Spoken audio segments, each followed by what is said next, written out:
This video provides an overview of the surgical procedure you are or soon will be undergoing. The type of skin cancer that you have requires a specialized and highly effective surgical technique called Mohs micrographic surgery. The procedure was developed in the 1930s by Dr. Frederick Mohs at the University of Wisconsin and is now practiced throughout the world. Mohs surgery differs from other skin cancer treatments in that it permits the immediate and complete microscopic examination of the removed cancerous tissue, so that all the roots and extensions of the cancer can be eliminated. Due to the methodical manner in which tissue is removed and examined, Mohs surgery has been recognized as the skin cancer treatment with the highest reported cure rate. Physicians performing Mohs surgery must have specialized training. In addition, the Mohs surgeon must have the required surgical and laboratory facilities and be supported by a well-trained staff. We understand the diagnosis of skin cancer can be a worrisome situation, but the treatment of this condition should not be a frightening experience. Because Mohs micrographic surgery is done under local anesthesia, each patient can expect to be awake during the procedure with no greater discomfort than when the initial biopsy was performed. Please do not hesitate to ask us questions at any time during the procedure. Skin cancer, like cancer in other organs of the body, is the result of the uncontrolled abnormal growth of cells. The transformation of normal skin cells into skin cancer has a variety of causes, the most common being sun exposure, family history, and ethnicity. Sunburns are the leading cause of skin cancer. Tanning is the skin's defense response to the skin's damaging rays, ultraviolet light. But tanning does not prevent skin cancer. One severe sunburn can increase your risk of skin cancer by as much as 50%.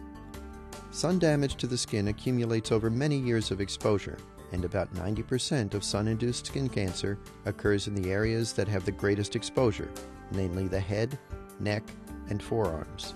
People with a family history of skin cancer are at an increased risk for developing skin cancer. Individuals with fair complexions develop skin cancer more frequently than those with dark skin. When the cells of the skin begin to grow in an uncontrolled abnormal fashion, a tumor will result. This tumor is malignant. A malignant tumor is considered a cancer and should be removed to prevent the possible invasion and destruction of surrounding normal tissue, or spread of the cancer to other organs of the body. This is known as metastasis. Fortunately, metastasis of skin cancer is not common. However, skin cancers frequently invade surrounding normal tissue, causing extensive destruction of skin and bodily structures. Basal cell carcinoma, BCC, is the most common type of skin cancer in the United States. Approximately 1 million cases of BCC occur annually. About 80% of all skin cancer cases are BCC, the slowest growing and least dangerous of the 3 common types of skin cancer, and it rarely metastasizes. BCC develops from the cells in the epidermis, the surface layer of the skin known as the basal cell layer. Basal cell carcinoma may have many different appearances. It most commonly appears as a small pearly skin-colored bump or nodule. Basal cell carcinoma can also appear as a flat growth, a scar, or scaling area. Untreated basal cell carcinomas may begin to bleed, crust over, and spread into surrounding tissue, leading to more extensive surgery and scarring. Squamous cell carcinoma, SCC, is the second most common type of skin cancer in the United States. Approximately 200,000 cases occur annually. SCC is responsible for about 16% of all skin cancer cases. This cancer develops from cells in the epidermis known as squamous cells. Squamous cell carcinomas are more dangerous than BCC because they have a greater tendency to recur after surgery and to metastasize to other organs in the body. It often appears as a red nodule or rough scaling patch. Malignant melanoma, MM, is a life-threatening skin cancer that develops from the pigment-forming cells in the skin. It often presents as a black or brown mole. It can also include other irregular colors such as red, white, blue, and gray. Malignant melanoma is the least common of the 3 types of skin cancers, but it is the most dangerous because it has a strong tendency to metastasize to distant organs. In recent years, we have seen an increase in skin cancer rates. One of the major risk factors that can be controlled is sun exposure. It is important to keep exposed skin out of direct sun and to use a good sunscreen on exposed skin when you are in open daylight for more than a few minutes. Damage to the skin is cumulative. The best prevention is to protect your skin from direct sunlight as much as possible. Mohs micrographic surgery is a state-of-the-art treatment for skin cancer in which the physician serves as surgeon, pathologist, and reconstructive surgeon. It relies on the precision and accuracy of microscopic analysis to identify the skin cancer location and ensure removal of the skin cancer down to its roots. The advantages of Mohs micrographic surgery for selected skin cancers are: it offers the highest cure rate, up to 99%. It has the lowest chance of cancer regrowth. It spares the most healthy skin in the tissue removal process. It minimizes the potential for scarring or disfigurement. It is the most exact and precise means of skin cancer removal. And it is cost-effective outpatient surgery utilizing local anesthesia. Mohs micrographic surgery is effective for most types of skin cancer. However, it is most commonly used to treat basal and squamous cell carcinomas. Mohs surgery is the treatment of choice when the cancer is large, the edges of the cancer cannot be clearly defined, the cancer is in an area of the body where it is important to preserve healthy tissue, or is likely to recur if treated by common methods. Such areas include central face, eyelids, nose, ears, lips, and cheek. Skin cancer that has recurred, or for which prior treatment has failed. The cancer is especially aggressive. Or the patient has a deficient immune system, such as kidney or heart transplant patients. Mohs micrographic surgery is the most precise method for skin cancer removal, with the highest cure rates. With this method, the surgeon checks the removed tissue while you wait. Further surgery can be performed immediately, and repair of the surgical wound is usually completed the same day. Many cancers may form roots or fingers of diseased tissue that can extend beyond the boundaries of the visible cancer. Cancers that are most likely to form these complicated root systems are located in cosmetically sensitive or functionally critical areas around the ears, eyes, nose, lips, and scalp. Located in areas where excess tissue is minimal, such as the fingers and genitals, or where circulation is poor. Cancers that grow rapidly and/or uncontrollably, or are cancers that have been previously treated. For these types of skin cancers, common treatment methods may not be successful because some of them do not rely on a microscopic examination to determine the extent of the cancer. This can lead to recurrence of the skin cancer, necessitating additional surgery. During a Mohs surgical procedure, the Mohs surgeon removes the visible portion of the tumor, and the following activities take place. A thin layer of tissue is removed from the tumor site. A map or drawing is made of the removed tissue to be used as a guide to the precise location of any remaining cancer cells. The removed tissue is sectioned, thinly sliced, then mounted on microscope slides for examination. The entire bottom surface and outside edges of the tissue section are thoroughly examined under the microscope to check for evidence of remaining cancer cells. If more tumor is found, its location is traced on the map so that only areas with remaining skin cancer undergo further surgery. If any of the sections contain cancer cells, the Mohs surgeon uses the map to return to the specific area of the tumor site where the skin cancer is still present. The surgeon then removes another thin layer of tissue only from the specific area within each section where cancer cells were detected. The newly removed tissue is then microscopically examined for additional cancer cells. If microscopic analysis still shows evidence of disease, the process continues layer by layer until the cancer is completely removed. When the removed tissue shows no sign of disease, the removal process stops, preserving or saving healthy normal tissue. This technique ensures that all the diseased tissue is removed, thereby minimizing the cosmetic impact. The importance of leaving as much normal, uninvolved skin as possible is readily appreciated when the skin cancer involves the eyelid, lip, nose, ear, or face. The advantages of the Mohs procedure to the patient, simply put, is that a smaller wound will heal quicker and with a smaller scar. The following information will help you understand what to expect before, during, and after the Mohs surgery process.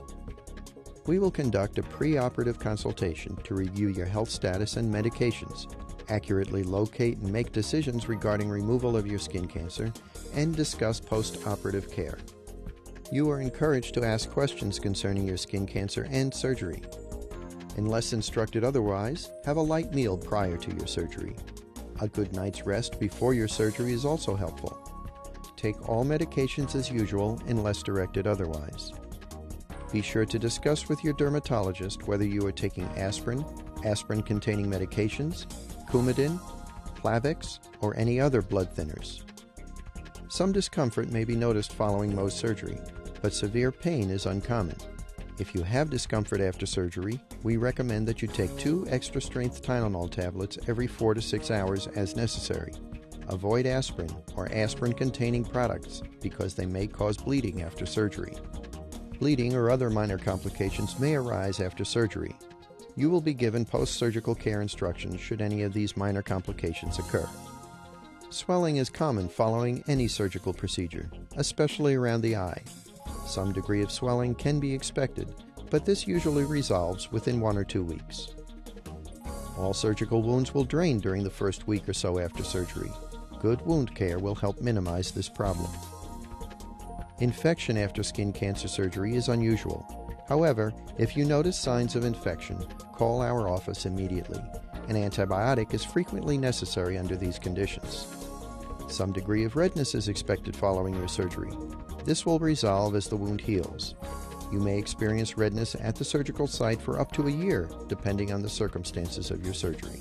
If the redness begins to spread out from the wound, it could be a sign of infection or a possible allergic reaction to the ointment or tape used to dress the wound. Call our office if you suspect a problem. Your surgery will be performed in our office as an outpatient procedure. We recommend that a spouse, relative, or friend accompany you to our office. You will spend most of your time for the procedure waiting while your tissue samples are being examined under the microscope. Also, we strongly recommend that your companion drive following your surgery.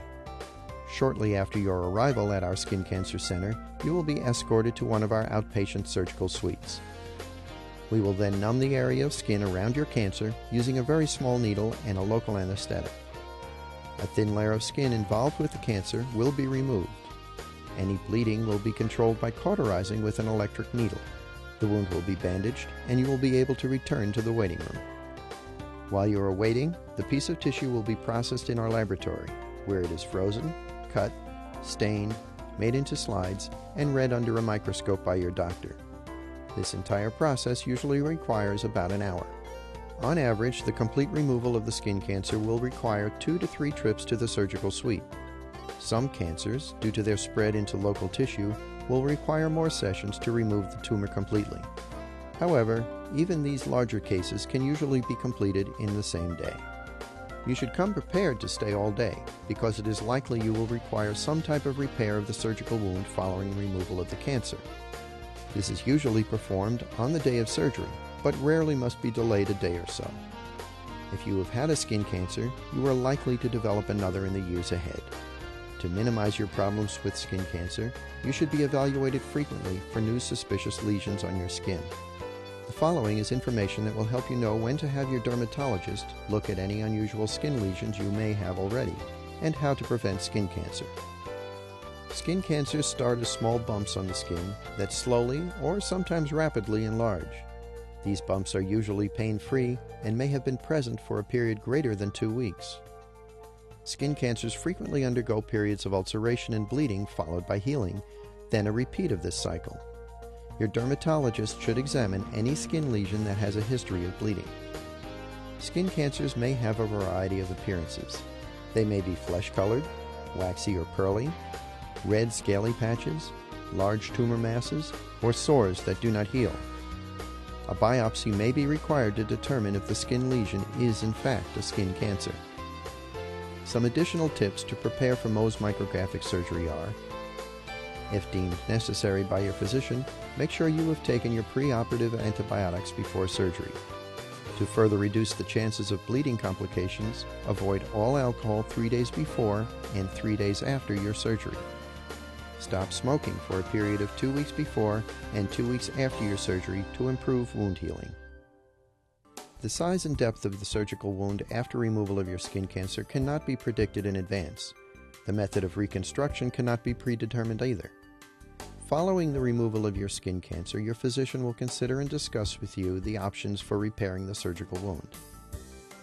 The surgical wound will be repaired by stitching the edges together or by using a skin graft or skin flap. Most surgeons are extensively trained in surgical reconstruction. This includes basic closures, complicated skin flaps, and skin grafts.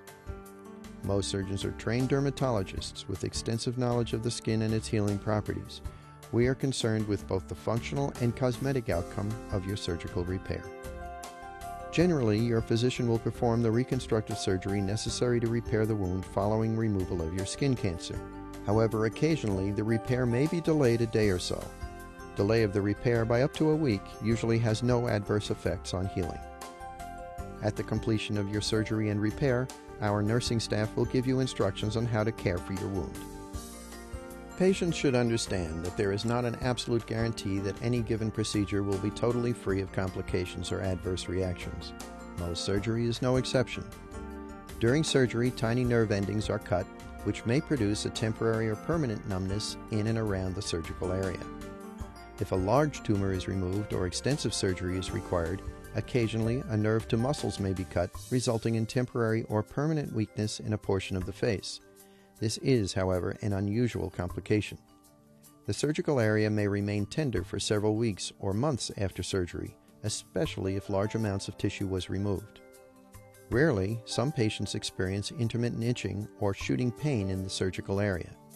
In addition, skin grafts and flaps used to cover surgical areas may not fully survive, requiring additional repair. This video is presented by the American Society for Mohs Surgery. Its purpose is to promote the highest standards of patient care relating to Mohs surgery for the surgical removal of skin cancer and other appropriate malignancies, to establish a quality assurance and regular peer review of Mohs surgeons, to provide a forum for the exchange of ideas and methodology for Mohs surgery and related basic sciences, to promote the professional education of its members and the medical community in the principles and practice of Mohs surgery, to encourage research into all methods of microscopically controlled removal of malignant tissue, and to provide information for public education relating to Mohs surgery.